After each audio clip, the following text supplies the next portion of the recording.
Katsushika Hokusai's fine wind, clear morning.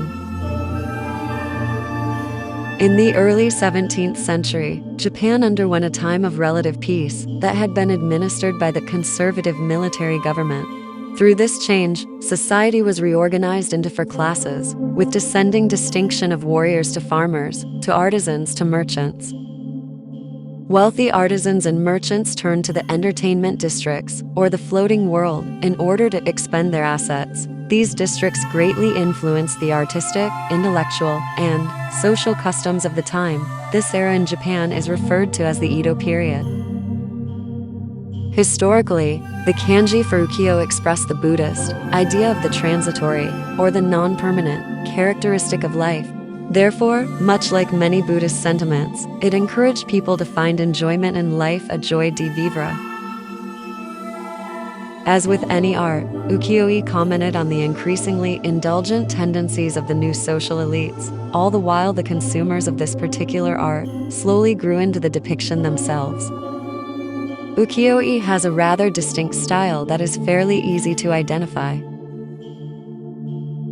Amidst the purposeful and bold line work, there is also strong shapes and designs, flat and bold colors, the emphasis of ordinary activities, and often nature-oriented scenes, images of courtesans, kabuki actors, and landscapes dominated ukiyo-e as the artists were inspired by the interests of the general public.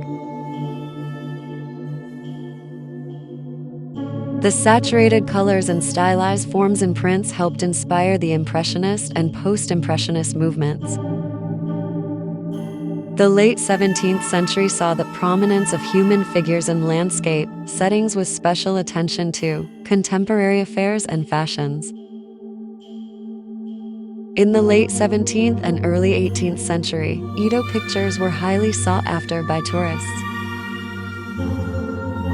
However, in 1765, the popularity of women and actors as subjects declined. Ukiyo-e art was created through the use of woodblock printing, which is a practice that dates back as early as the 8th century in Japan. Buddhist texts were reproduced with this method, and ukiyo-e printmakers of the Edo period recycled this innovation for artistic purposes instead. These prints were generally accessible to the public due to their relative inexpensiveness. In the early 19th century, ukiyo-e received a new wave of popularity, as artists Utagawa Hiroshige and Katsushika Hokusai began using the art style and technique to depict landscape views. Katsushika Hokusai was born in 1760 to an artisan family who lived in the Edo region.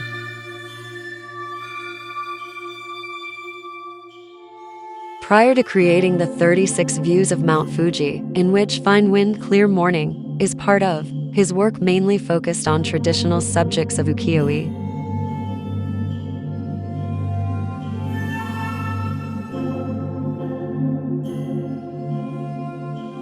Hokusai is most well known for the Great Wave off Kanagawa, which is another piece of this collection. Fine Wind, Clear Morning depicts Mount Fuji in early autumn. Hokusai created this work sometime during the fall of 1830. During this season, the winds are southerly and the skies are fairly clear. The rising sun also tends to wash the mountain in a vibrant red. The mountain is an incredibly sacred part of Japanese culture. It is said to symbolize the quest for beauty and perfection, which further aligns with the values of ukiyo in that people should strive to look at life with optimism. In the late 19th century, ukiyo-e saw a sharp decline in relevance, partly due to Hokusai and Hiroshige's deaths along with the Meiji Restoration. The art form also failed to compete with the westernizing of Japan. The introduction of journalism and photography greatly impacted ukiyo-e.